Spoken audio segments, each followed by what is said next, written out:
I stayed the night for shelter at a farm behind the mountain with a mother and son, two old believers. They did all the talking. The mother says, "Folks think a witch who has familiar spirits she could call up to pass a winter's evening, but won't, should be burned at the stake or something. Summoning spirits isn't button who's got the button, I would have them know." And the son says, "Mother can make a common table, rear and kick with 2 legs, like an army mule." And the mother says, "And when I've done it, what good have I done? Rather than tip a table for you, let me tell you what Rawl, the Sioux controlled, once told me. He said the dead had souls. But when I asked him, how could that be? I thought the dead were souls. He broke my trance. Don't that make you suspicious that there's something the dead are keeping back? Yes, there's something the dead are keeping back." And the son says, "You wouldn't want to tell him what we have up attic, Mother?" And the mother says, "Bones, a skeleton." And the son says, "But the headboard of Mother's bed is pushed up against the attic door. The door is nailed. It's harmless."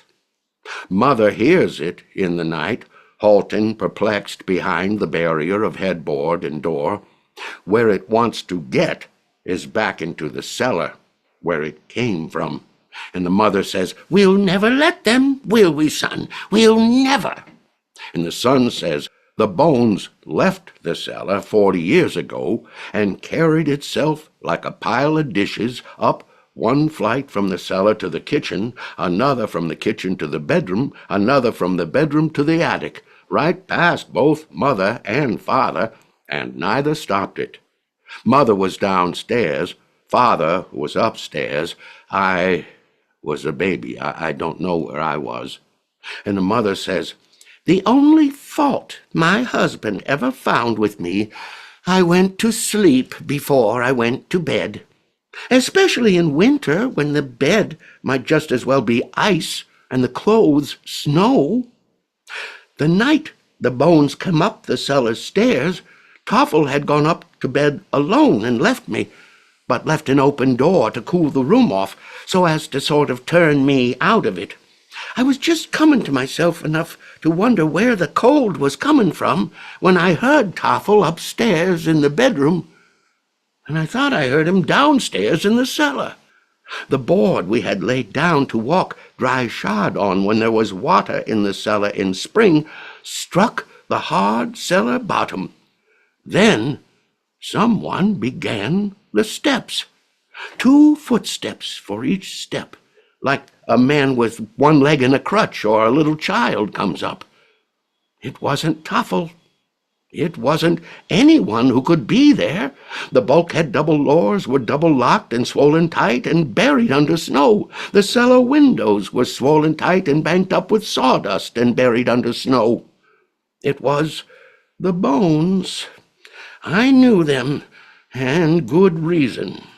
My first impulse was to get to the door and hold the knob, but the bones didn't try the knob. They halted helpless on the landing, waiting for things to happen in their favor. The faintest restless rustling ran all through them.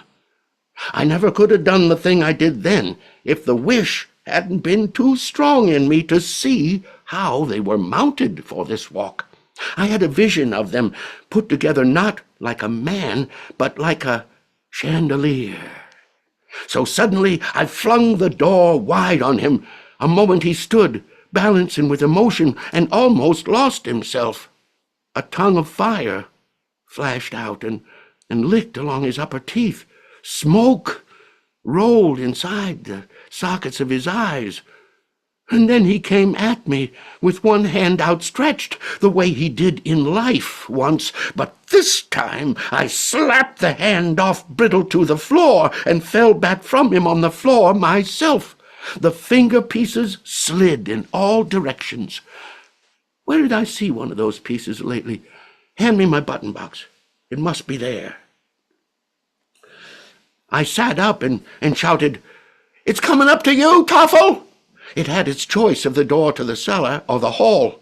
It took the hall door for the novelty and set off briskly for so slow a thing, still going every which way in the joints, though, so that it looked like lightning or a scribble from the slap I had just now given its hand.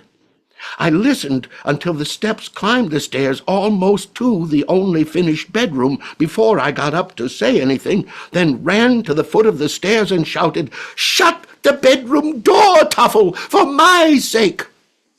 "Company," he said. "Don't make me get up. I'm too warm in bed." So, lying forward weakly on the handrail, I pushed myself upstairs. And in the light, the kitchen had been dark. I had to own I could see nothing. "Toffle, I don't see it. It's here, though. It's in the room with us. It's the bones." "What bones?" "The cellar bones. Out of the grave." That made him throw his bare legs out of bed and sit up by me and take hold of me.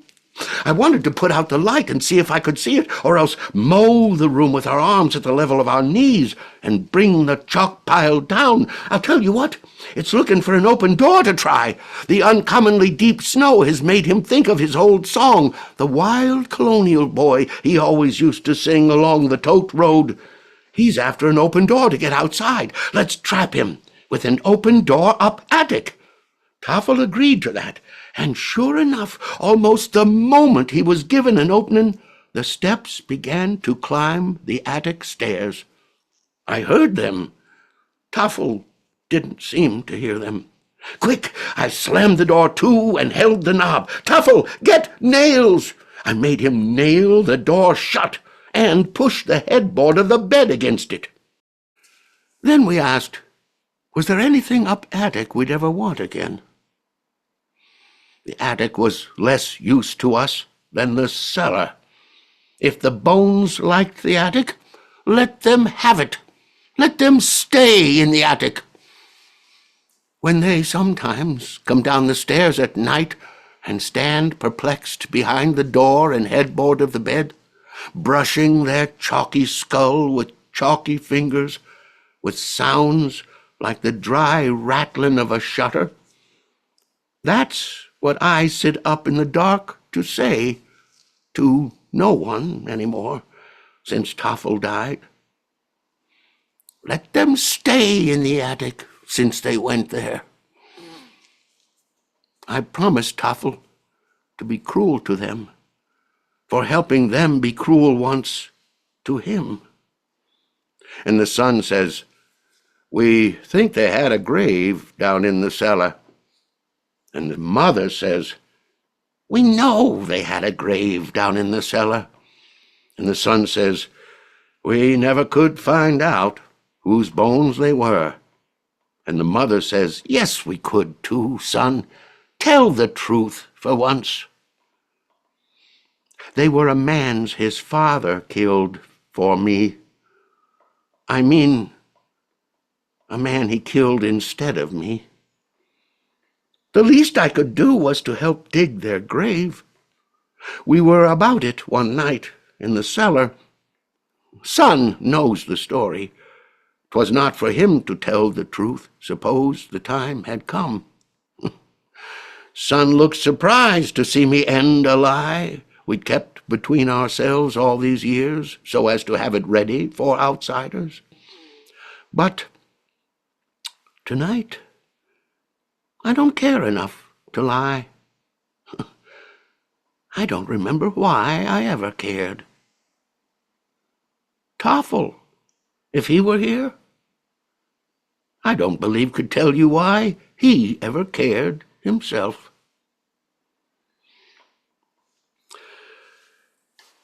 She hadn't found the finger bone she wanted among the buttons poured out in her lap. I verified the name next morning. Toffle. The rural letterbox said, Toffel, Lodgeway.